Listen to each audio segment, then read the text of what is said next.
In this lesson, we will see together les figures de style, but more precisely, we will see l'ironie.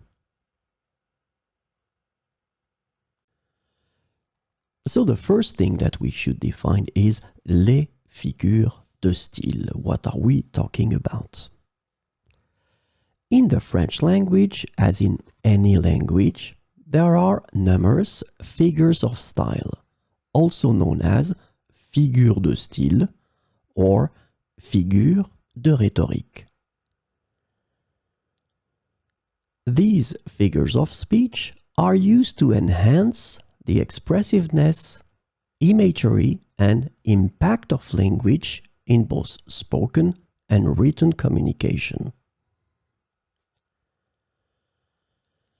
These figures of style are used by writers and speakers to add depth, imagery, emphasis, and rhetorical flair to their language. And it makes their expressions more engaging and memorable.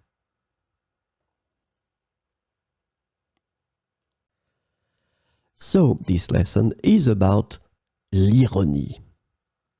Irony is a rhetorical device in which the intended meaning of words or actions is opposite to their literal or usual meaning.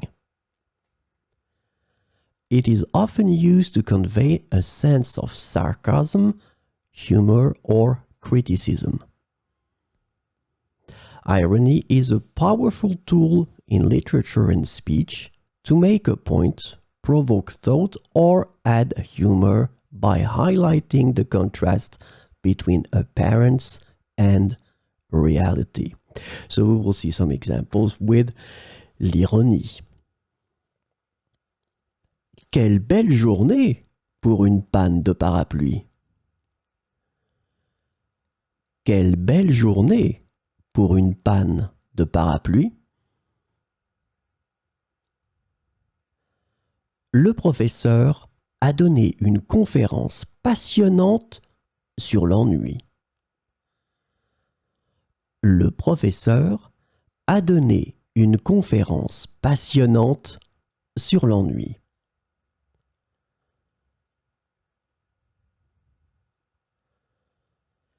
C'est génial de passer des heures dans un embouteillage. C'est génial de passer des heures dans un embouteillage. Oh, bien sûr, j'adore faire la vaisselle pour vous. Oh, bien sûr, j'adore faire la vaisselle pour vous.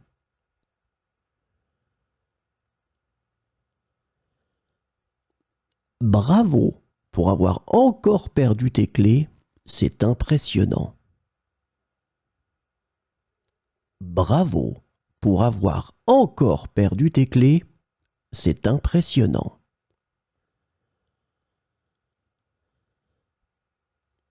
Quelle surprise de te voir encore en retard.